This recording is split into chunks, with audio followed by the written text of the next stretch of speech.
So many years of catastrophe, more than 6 million refugees. It could be you and your family, forced from your home and your history. We are the people, and this is our time. Stand up, sing out for Palestine.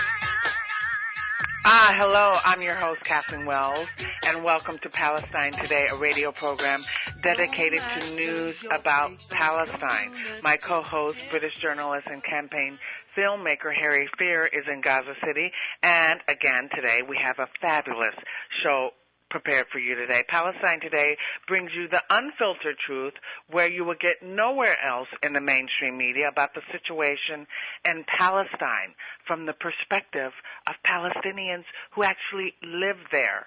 Our first segment will feature Palestinian business student Majd. She's a business student. And our second segment will be joined by American journalist and executive producer of If Americans Knew, Alison Weir. I'd like to tell you that our weekly show is sponsored by the Washington Report on Middle East Affairs, Playgrounds for Palestine, and Henry Clifford. And although we have sponsors, I always say this, although we have sponsors, our sponsors have only sponsored a limited amount of shows. In fact, we only have 3 more shows paid for. So I have to make a plea again. If you love Palestine Today, if you appreciate the information that we're bringing you, if you appreciate the voices of Palestinians, if you really want to know what's going on, you come here to Palestine Today. You don't turn on your TV. You don't turn on and look at what is being sold to you, the propaganda, the untruth, the falsehoods that's being sold to you by the mainstream media in the West. The truth can be heard here from Palestinians about Palestine. So here is my plea. Please donate to Palestine Today. You can go to my website, thekathleenwellshow.com, and there's a button there where you can donate to keep the show on the air. We really appreciate it. We have had donations, and in fact, last week we didn't have the live stream link, and I gave a shout out, a thank you to those who had donated. We have no audio. You can't hear me? Oh, they can't hear me. Kathleen, you're on. Oh, I'm on air? Okay. Anyway, what I wanted to say is that, you got to hear me, and you got to hear this, is that we had donations, and I gave a shout-out last week. However, we didn't have the live stream, so I'm going to thank those people. I want to show my gratitude, my gratefulness to those who have donated. And David Evans has been so generous donating to Palestine Today. Also, we had a donation from Harry Heller, Greta Berlin, Janine Kabapur Garza, Patsy Lowe, and this week we received donations from Vince Stravino, Adam Jacupa, and Hashim Zrak. We love you. We appreciate you. We love the fact that you appreciate Palestine Today, and so we're very grateful. However, I don't know if Harry has any audio. Let me ask my engineer, Joe. I wanted to bring Harry on, but he has indicated to me he has no audio. So what should we do? I have him here. But he says he's giving me a message that, Harry, are you there? See, he can't hear me, Joe. Okay, your guest is there if you want to talk to her. Well, Harry's going to interview the guest. He wants to hear him. I don't know how to fix that, but why don't we take a break? There he is. Okay. Before I bring Harry on, I want to give a quote by Desmond Tutu. I think it's important that I give this quote. Desmond Tutu said, this is his quote, I am a black South African, and if I were to change the names, a description of what is happening in the Gaza Strip and the West Bank could describe events in South Africa. I know that many people always make a comparison. They always say, well, what's happening in Palestine is not apartheid. What's happening to the Palestinians is not apartheid. Well, I think Desmond Tutu would know. He made that quote when he was in Jerusalem on Christmas Day, December 25th in 1989. So now I'm so glad I have audio for my co-host, Harry Weir. I want to bring him on. Hello, Harry. Welcome in Gaza. Oh, maybe we lost. You know what? I don't know what's going on, but we're going to get them, I think, eventually, right? I know that we have. Hi, Joe. Are you there? Try him again. Oh, hi, Harry. Are you there? Hello. We're here, but we cannot hear you still, unfortunately. They cannot hear me. Okay, so this is not a good thing. Why don't we take a break right now, and when we come back from the break, we'll have Harry, who can hear me, and we'll have his guest, Palestinian business student, Majd. We'll be back. We're going to take a break right now, and when we come back from the break, we will definitely have all the technical difficulties smoothed over. So don't go away. Stay with us. We'll be right back. Refugees, it could be you and your family, forced from your home and your history. We are the people, and this is our time. Stand up, sing out for Palestine. Can you smell the aroma of sweet, delicious fruit and flaky, melt-in-your-mouth crust? What is that?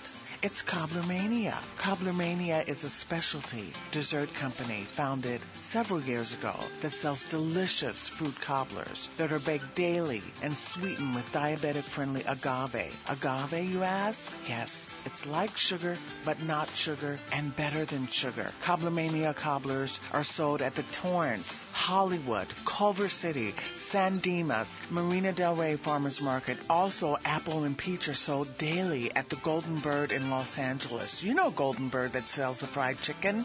At 83rd and Western, daily apple and peach cobblers. And yes, guess what? They're coming to the Pomona Fairplex Truck Fest. In fact, they're there right now, Thursdays from 5 p.m. to 9 p.m. at Gate 1.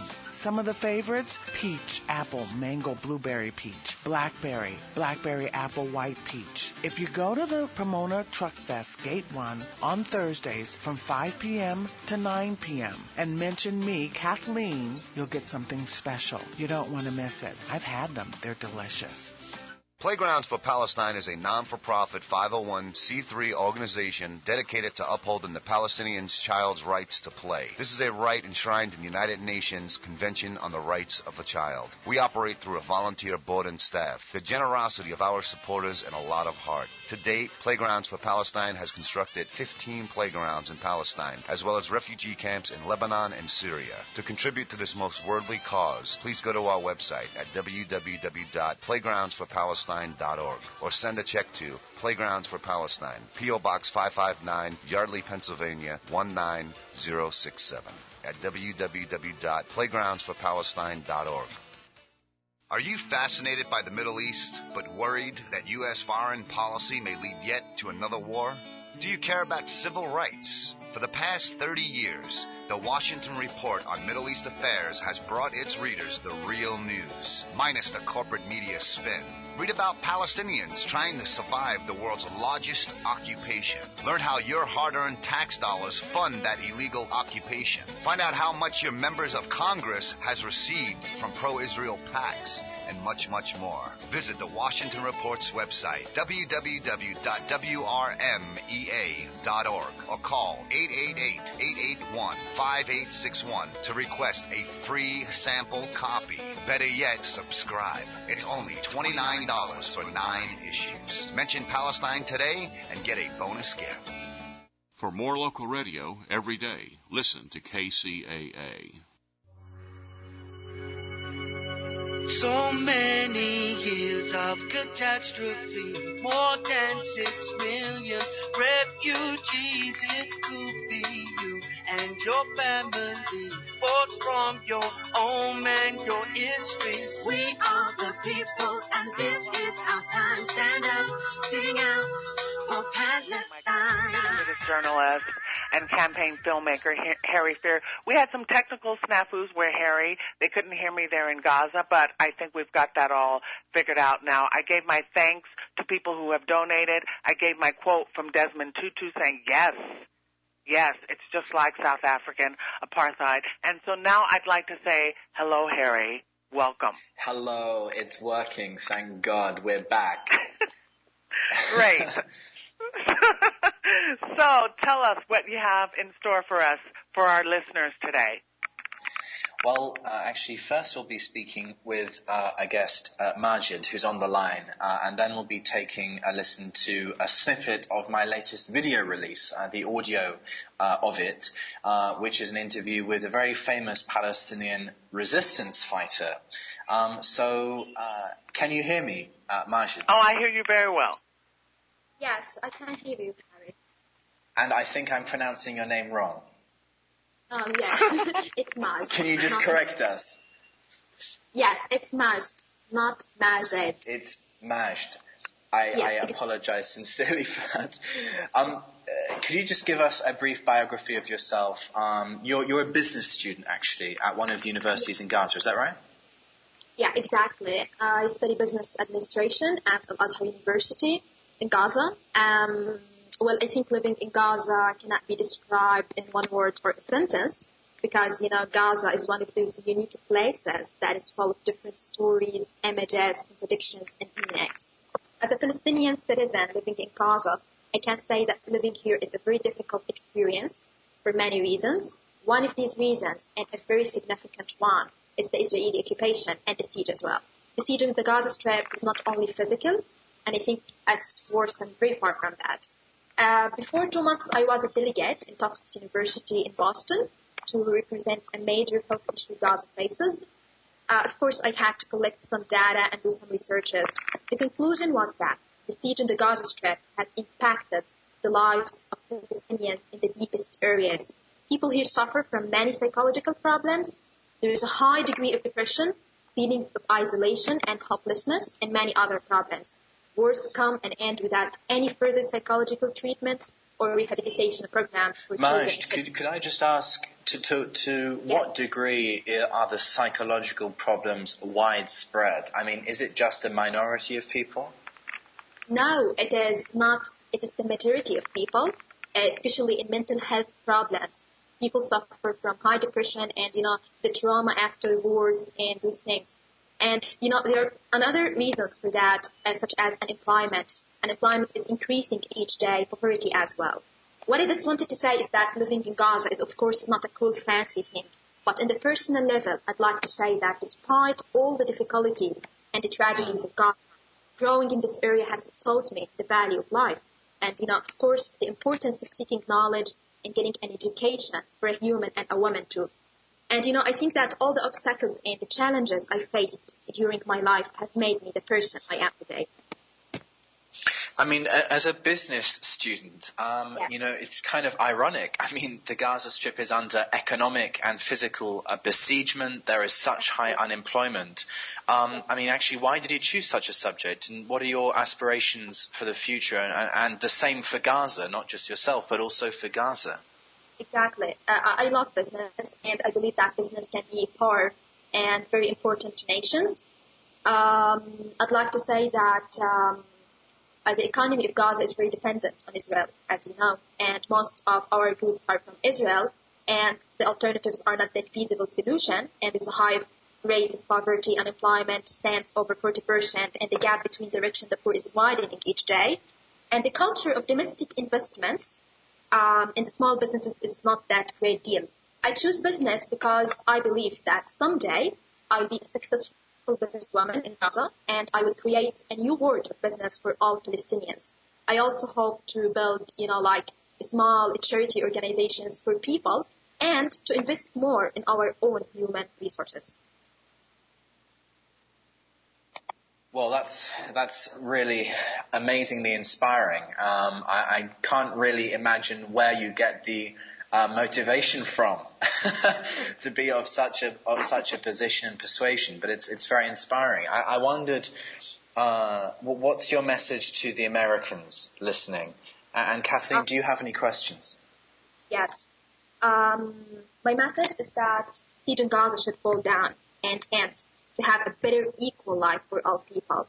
If I'm Indian from India, I would say the same thing, because the issue is about humanity, equality, justice, and human rights, rather than, restricted perspectives or meanings. Israel government should realize that killing and shilling and destroying homes of Palestinian civilians makes its history more dark and bloody. And by its continuous brutal regime, civilians in both sides will never have a peaceful life. Where are you from? I mean, are you a refugee or Gazawi, Gazan? I am a refugee from Beersheba. And today you don't have any opportunity to access it. Is that correct? Yeah. Yes, it is correct. I mean, your parents, your grandparents were refugeed from there? Yes, my parents and grandparents as well. So your parents were alive, yeah? Yes. Well, I just wondered, I'm now going to play a snippet, a short snippet from my latest video that I've made in Gaza, which is an interview with Layla Khaled, which is, well, she is, I mean, many people will recognize the very famous photo of her if they don't recognize her name. But Layla Khaled is a symbol of Palestinian armed resistance, and even had 6 cosmetic surgeries to hide her identity so she could continue to make, for example, airline hijacking operations. And in 1969, she famously hijacked an aeroplane. So let's just listen to the clip now from that latest video, and then I'd like to hear your comment on it, please. It's always strategic, because when there is occupation, there is always resistance. And this is a fundamental equation. History taught us that freedom and liberation cannot be achieved without facing reactionary violence except by revolutionary resistance. And this is guaranteed by the international law. The 8th item of the United Nations Charter says people under oppression and occupation have the right to resist, including armed struggle. So we are defending ourselves, and as you said, Israel was the first one to be shocked by the resistance itself. This is our people, our factions learned from last war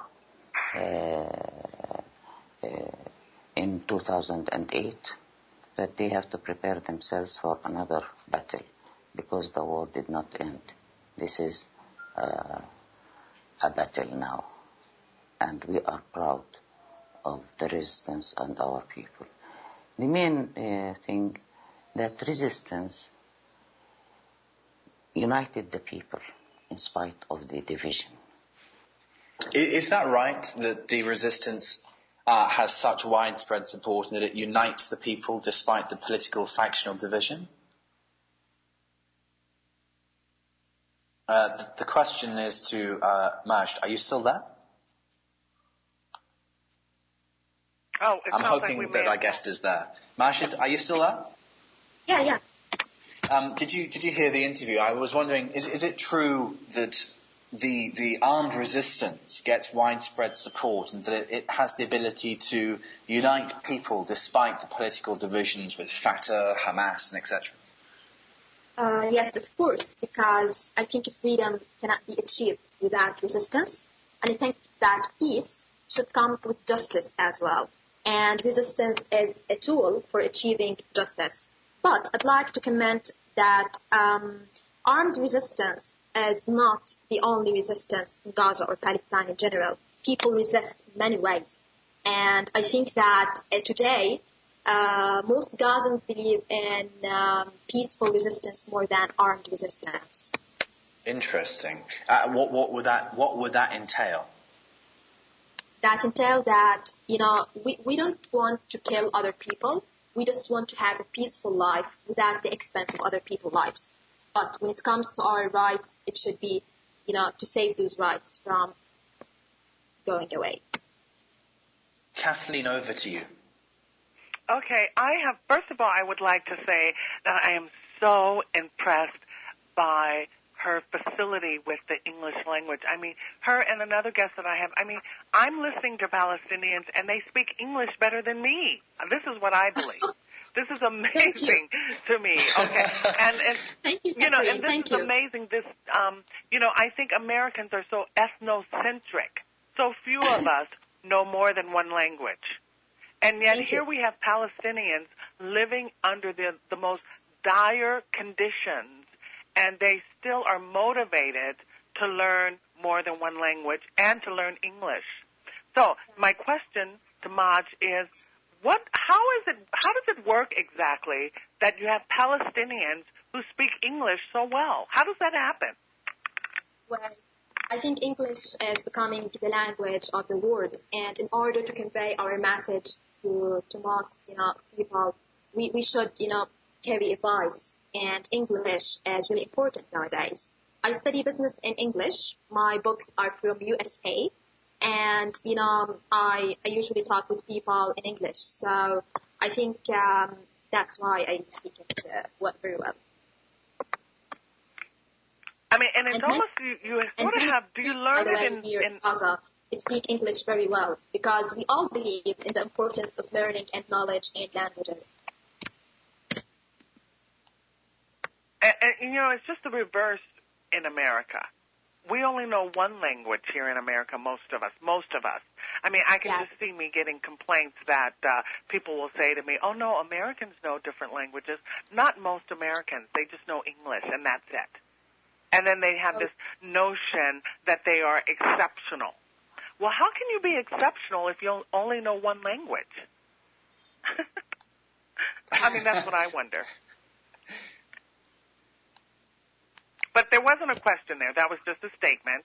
So anyway, I want to thank you, Majd, for taking the time to speak with us. I want to encourage you to I want to ask you, what is your desire for the future? What would you like to, if you had a crystal ball, what would you like to see for the future for Palestinians? Yes, I just want to be, a successful businesswoman, and I also hope to build a public library in Gaza, where all people can read in freedom and explore different things in lives. Because, as I mentioned earlier, the knowledge is a great weapon and power, and we need this power. Mm-hmm. Wow. And when do most Palestinians learn, actually, the English language? Do they learn it in grade school? Yes, they learn it in schools, and there are some, centers for teaching English and conversation courses, etc. Well, I'm very impressed, and I'm very delighted that you took the time to be on my show. I'm very impressed with your sophistication and your ability to speak the English language. So thank you, Kathleen, a lot. Huh? Thank you for getting married. Oh, wait, I didn't get it. Could you repeat it? Oh, I think I missed what you said. What did you say? Oh, maybe I don't know if you guys can hear me. I can't hear them. We're going to take another break because I think I can't hear them now.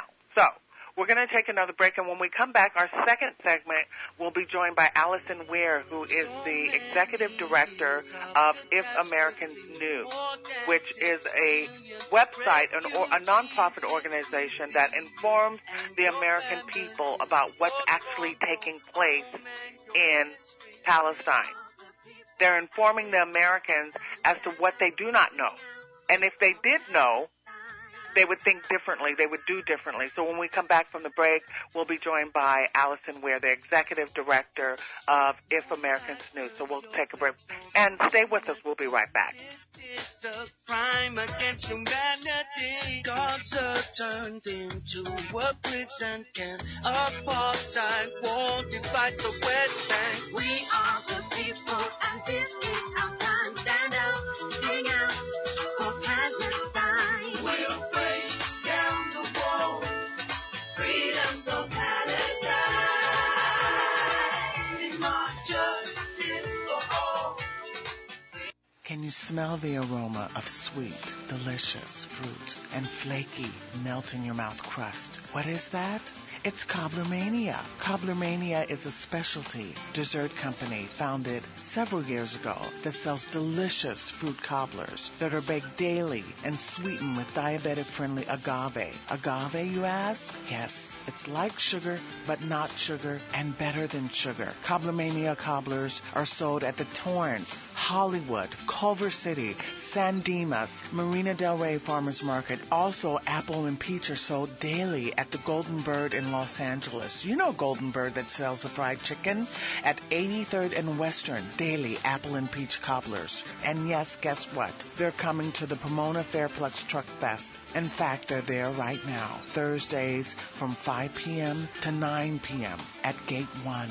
Some of the favorites: peach, apple, mango, blueberry peach, blackberry, blackberry, apple, white peach. If you go to the Pomona Truck Fest Gate 1 on Thursdays from 5 p.m. to 9 p.m. and mention me, Kathleen, you'll get something special. You don't want to miss it. I've had them. They're delicious.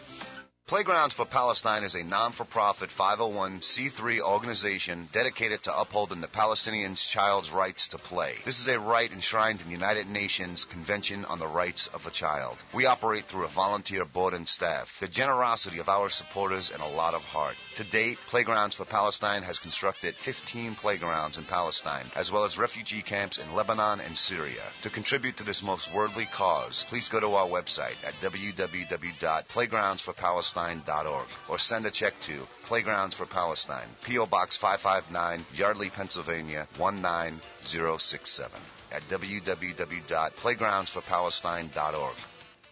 Are you fascinated by the Middle East, but worried that U.S. foreign policy may lead yet to another war? Do you care about civil rights? For the past 30 years, the Washington Report on Middle East Affairs has brought its readers the real news, minus the corporate media spin.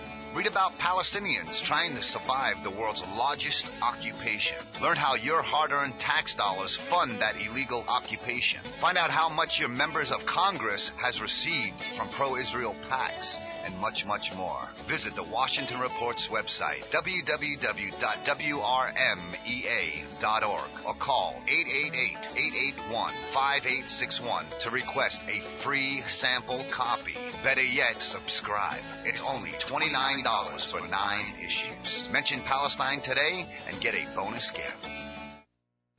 Now, ladies and gentlemen, more of the greatest talk on earth. And the diversity just keeps on coming. Your superstation, AM 1050, News Talk KCAA.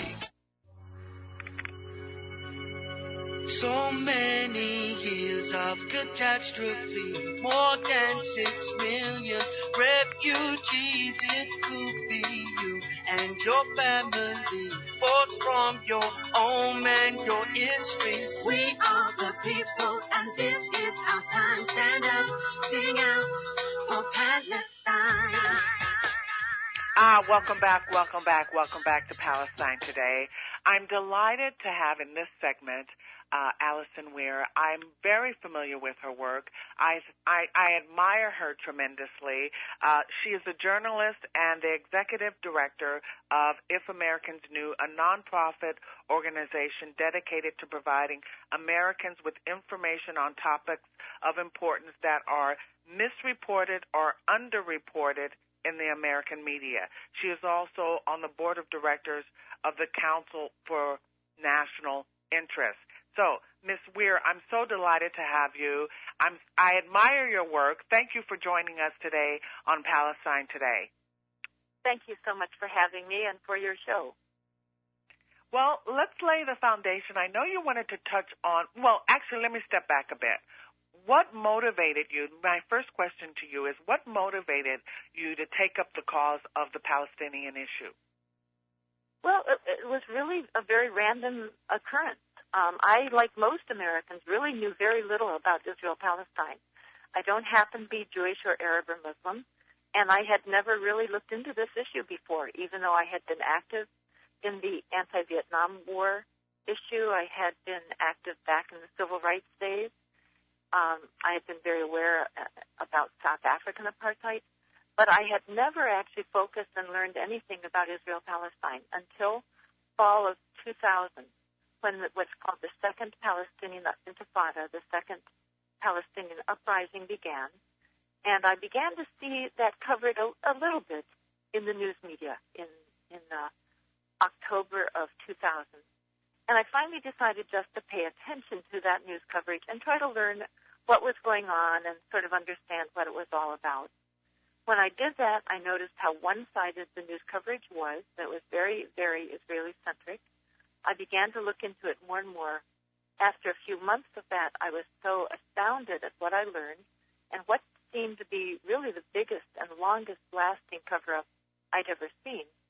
So in early 2001, I went over and traveled as a freelance reporter throughout Gaza and the West Bank in February and March of 2001. Just by myself. I was not part of any kind of solidarity group. They didn't even exist yet. And went there as a reporter, saw what was going on with my tax money, and when I came back, I started If Americans Knew. So that's what got me involved and got me started on this.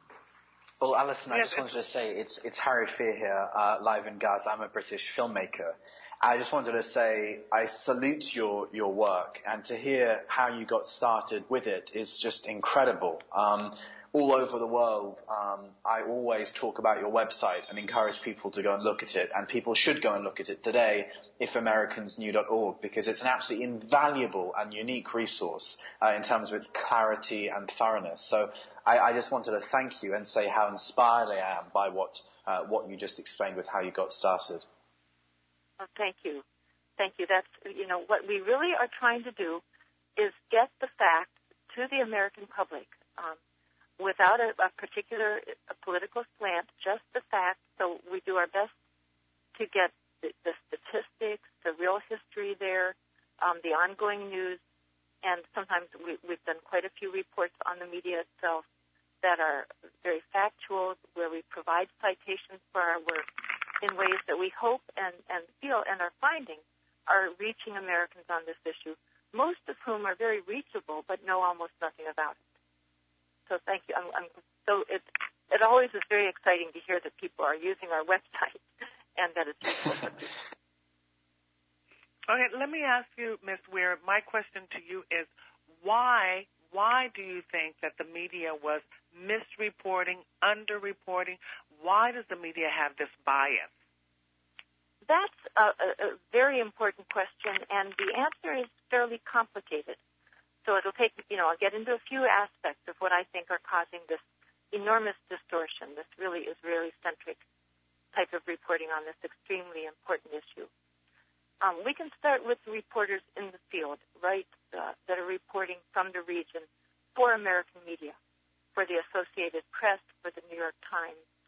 Those are two of the most significant news sources, especially Associated Press. And what I found in looking into this is that the editors in charge of that coverage in the region and the reporters very often, in fact, it appears to me in the majority of cases, have very close connections to Israel. In many cases, they have family members that have served or are serving in the Israeli military, even as they are supposed to be objective American reporters. This is absolutely shocking, Alison. I've never heard such a thing, and I'm astounded. It is. To me, it's astounding, too. One of the most obvious people was Ethan Bronner, who was the Jerusalem bureau chief for the New York Times. In other words, he was in charge of the reporting from Israel-Palestine coming to the New York Times, probably the most influential newspaper in the United States. While he was a bureau chief, his son was serving in the Israeli military. When that came out, it was a shock. It violates all journalistic requirements of objectivity, of lack of partiality, even the New York Times ethics principles themselves. This violated quite clearly. And enough people wrote about that, I was one of them, other people also.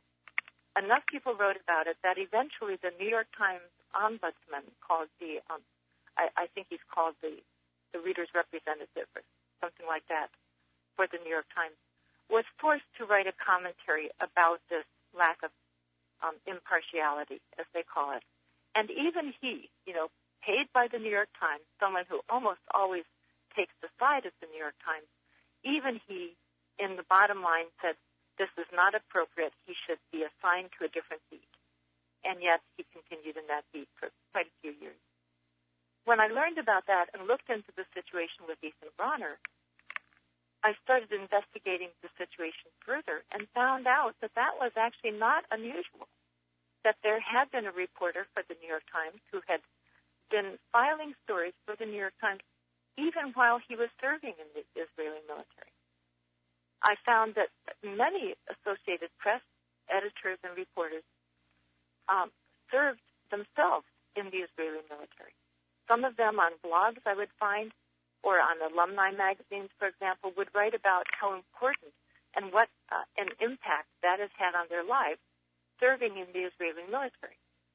And yet these are the AP reporters who are writing the news that then goes to newspapers, radio stations, and television stations all over the United States without disclosing that the people writing these articles have a real conflict with impartiality, that they, in other words, to put it the simple way, they are people who come from a very biased position.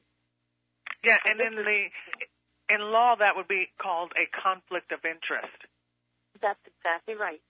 And we know it's not that someone will always report or act unethically. You know, we see many exceptions to that. Some excellent journalists on this issue are Israeli journalists. So there are exceptions to the pattern of bias that one expects when you have a conflict of interest. But because those are exceptions, most often we know as human beings, if somebody is biased on an issue, then it is really improper for that to be the main person reporting on it or voting on it in a city council situation, for example. And yet that's what's going on here in a great many cases. So that's the first level of problematic, systemic problem with the way U.S. media are getting the information from the region. Then, in addition to that, back home in the U.S., we see a few other problems. One is often there are pro-Israel groups are very organized. They are intense. They are often well-funded.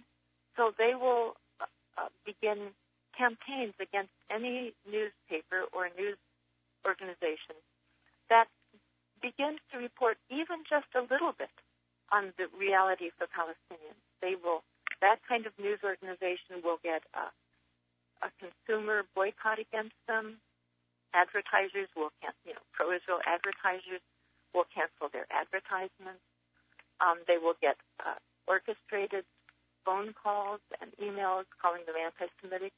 So that's another thing that affects their coverage. A third factor is often the journalists in the U.S. themselves and the owners. In many cases, will have personal records of being very close to Israel, emotionally close. Sometimes have lived there. Sometimes serve on boards of pro-Israel organizations. So you have somebody like Wolf Blitzer, who's the anchorman for CNN. He lived in Israel for many, many years. He worked for the Jerusalem Post, an Israeli newspaper. And then he traveled around the United States as sort of a spokesperson for Israel. He was called the Voice of Israel. And this is Wolf Blitzer. None of this is ever divulged when he reports on Israel-Palestine. And he used to work, in fact, for an organization that was connected to APAC, the Israel Lobby. This is an enormous amount of bias towards Israel that's found in one of our most significant, most powerful journalists in the United States. This is actually shameful. This is actually embarrassing. It should be embarrassing. It's embarrassing for Americans to hear this, actually. I mean, the idea that... Yeah, it's embarrassing. Because the media is supposed to be the fourth estate, informing the American people, informing them people. But yet we're getting a biased... I don't even want to interrupt you. I want you to continue because it's so important. I'm sorry for interrupting you. And it's, again, I'm not somebody who enjoys or bashing the media. I believe strongly in journalism. That's what all three of us are doing. We're trying to be honest, very effective reporters giving information. One of my children has a master's degree in journalism.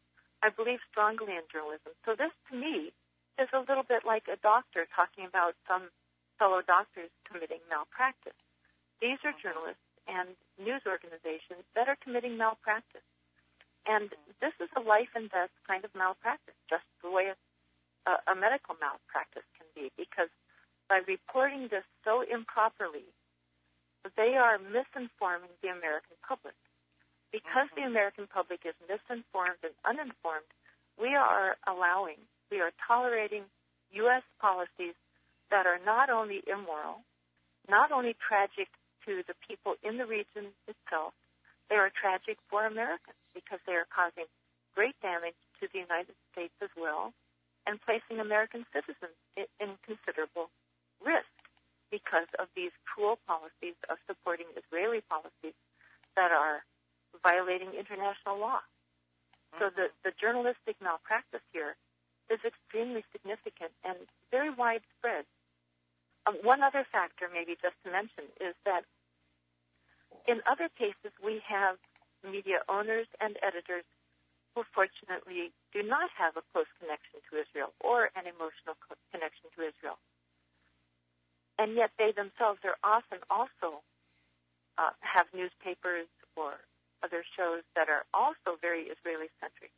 And what consistently is happening there are two things. One is, of course, sometimes they are reacting to this financial pressure.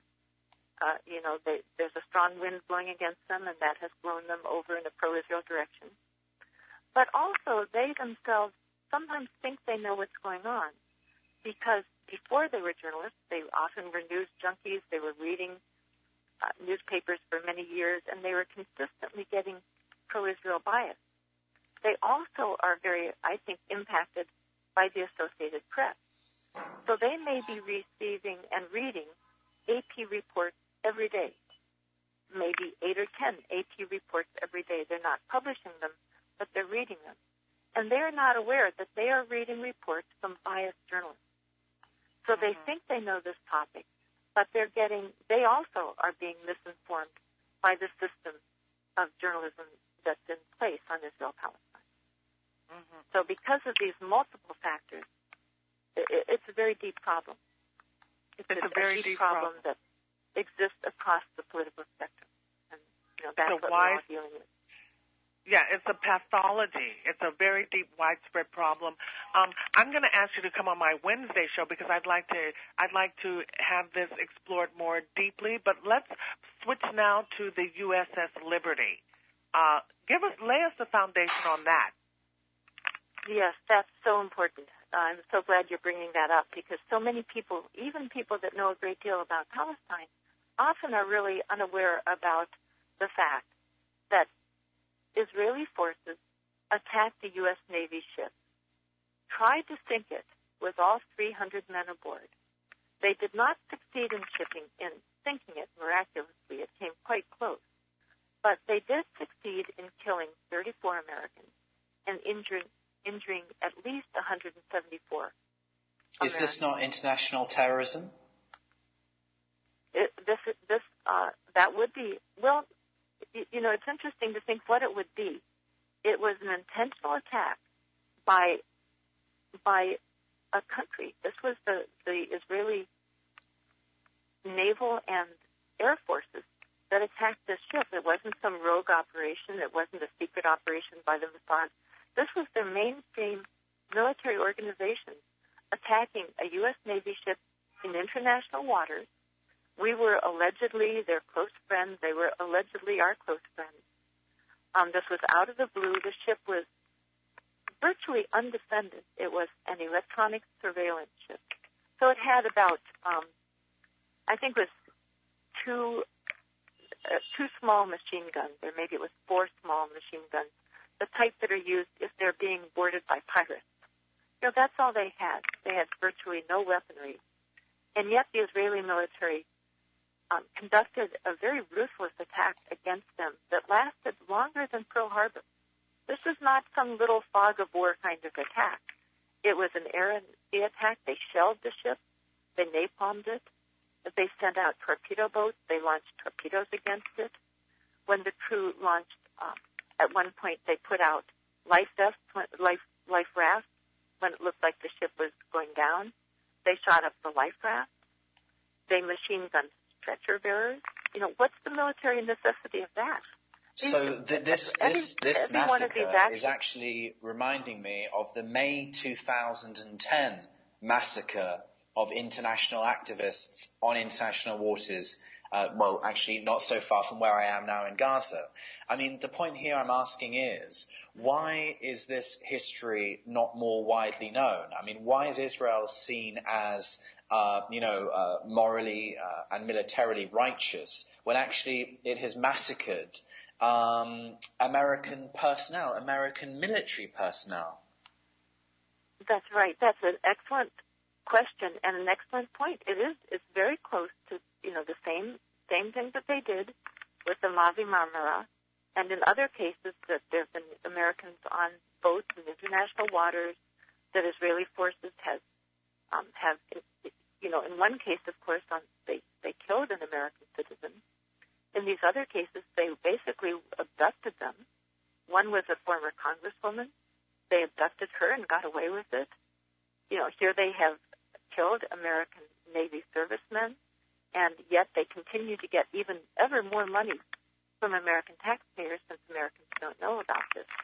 Actually, there's one piece of information about the USS Liberty that's quite new. In fact, this will be the first time I think anybody has heard it publicly.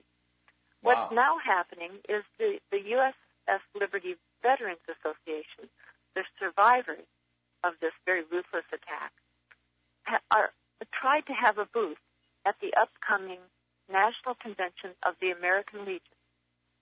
Here we have Navy veterans, and by the way, the crew of the USS Liberty, is the most decorated crew since World War II. In fact, that ship, the USS Liberty, received more medals for its crew for a single engagement than any other ship in the entire U.S. Navy, in the entire history of the U.S. Navy. Now this crew, the survivors, are trying to have a booth at the American Legion Convention that's coming up this summer in Houston, Texas, and the American Legion is prohibiting them from having a booth. This is unheard of. It's astonishing. Isn't that astonishing that the American Legion bigwigs are doing this? Now, the American Legion members consistently show, when they learn about it, consistently show support for their fellow veterans, as one would expect. But we have the bigwigs, the management of the American Legion, prohibiting these veterans from having a booth there. And when one of their supporters then tried to take out an ad, a paid ad, in the American Legion program, his money was returned, and that also was prohibited from going into the American Legion. This is astounding and extremely improper, for the American Legion management to treat decorated American veterans who were on board a Navy ship, whose captain, by the way, got the Medal of Honor, the Congressional Medal of Honor. This is just shocking, and I think will be shocking when we manage somehow to get this information out to the rank and file of the American Legion membership.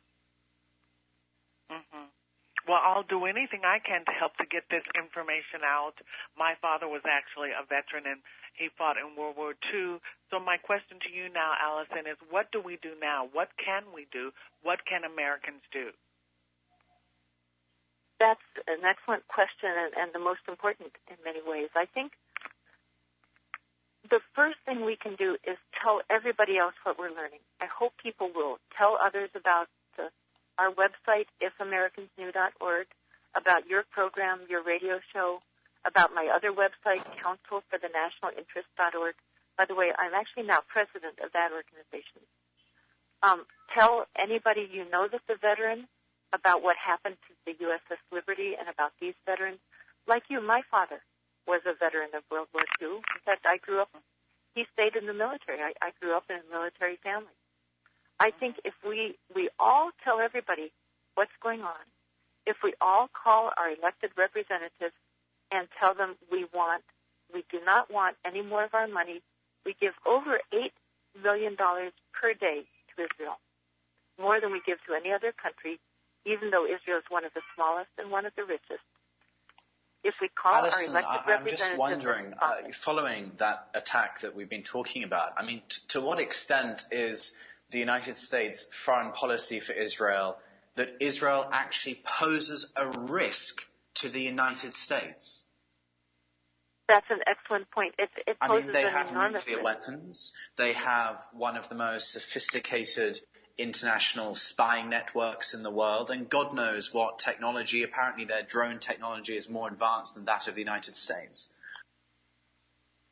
That's right, and they get all of this from the U.S. and then misuse it, or in many cases they've stolen the technology. They have spied on the U.S., and this is by the General Accounting Office, has a report saying that Israel has spied on the U.S. more than any of our other close friends. Mm-hmm. One of the most damaging spying ever done against the United States was by Jonathan Pollard, who was working for the Israeli government. And here the Israeli government, supposedly our ally, supposedly our friend, lied to the U.S. about Pollard for many years, finally admitted that he was working for them, and now actively lobbies for his release.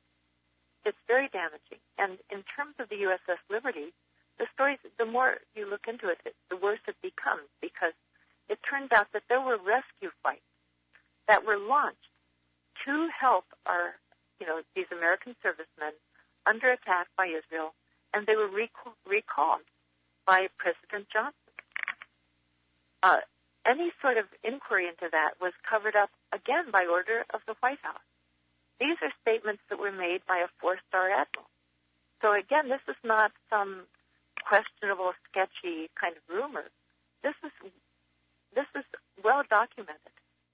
That's why the Liberty veterans, and there's a massive cover-up on one level, and yet it's all there in the public record if people look at the public record. It's all in the public record, and the cover-up was John McCain's father, who ran for president, John McCain, exactly. Admiral John McCain Sr.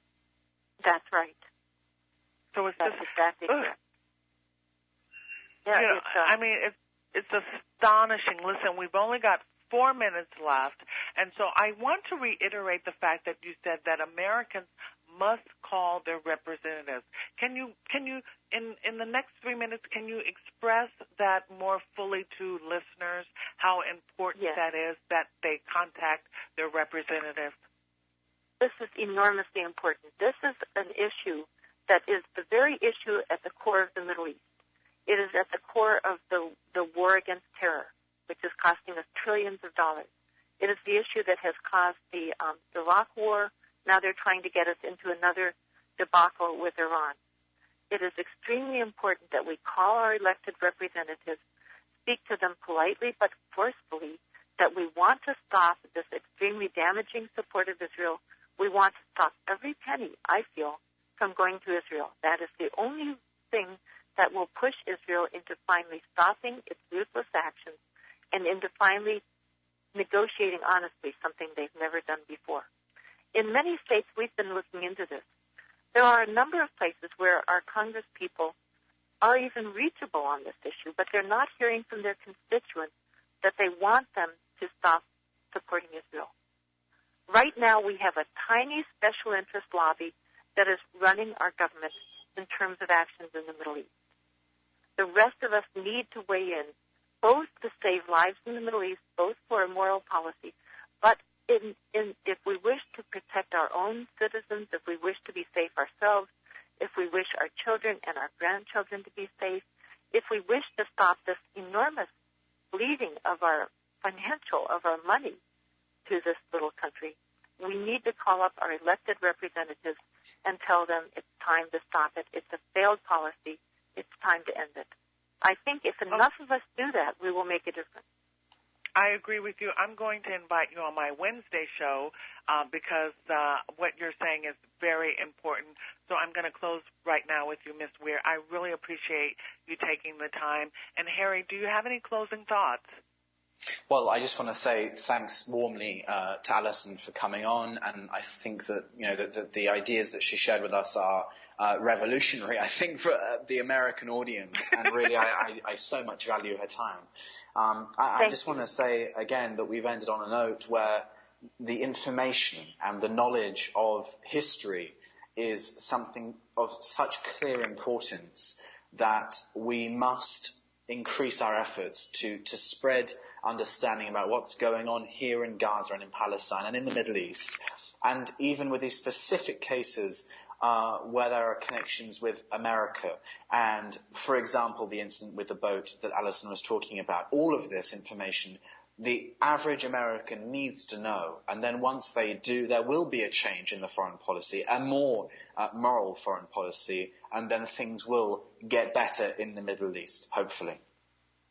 Hopefully. Okay, well, thank you, Harry. That was Palestine Today. Thank you, Miss Weir. I bowed to your information. I want more of it, so I'm going to get in touch with you again to have you on my Wednesday show, and I hope you accept. Thank you very much. Thank you, and thanks to both of you for your excellent journalism. Okay, thank you. Thanks, Harry. That was Palestine Today. Next week, we promise you another great show, so join us next week. This is Palestine Today. We're signing off. I'm Kathleen. My co-host is Harry Weir. Our guest was Alison Weir. And let's not forget Majd. We appreciate her, too. We'll be back next week. Thanks.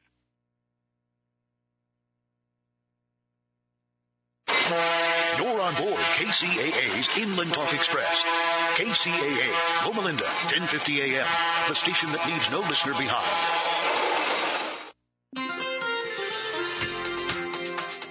From the KCAA Weather Center, I'm Chris Earl Phillips. For this afternoon, gradual clearing and a high near 80. Tonight, patchy fog after 11. Otherwise, increasing clouds and a low around 59. Tomorrow, patchy fog before 11. Otherwise, mostly cloudy through mid-morning, then gradual clearing and a high near 86. Tomorrow night, clear, low around 60. Heading into the work week we started on Monday with sunny skies and a high near 93. Monday night, mostly clear, low around 61. On Tuesday, sunny and a high near 90. That's your forecast for this hour from the station that leaves no listener behind. NBC News Radio, AM 1050 KCAA.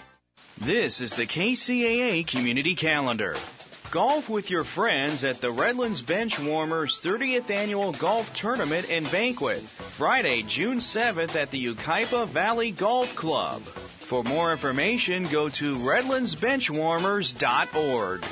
The 27th Annual Tin Man Triathlon starts with a 5K walk and run around the beautiful Cal State San Bernardino campus. Triathletes continue with a 9-mile bike ride featuring a challenging grade into Devil's Canyon, topped off with a 100-yard swim in the pool, and then a sprint to the finish line. Relay teams are welcome. Proceeds benefit the many San Bernardino Sunset Rotary Club projects from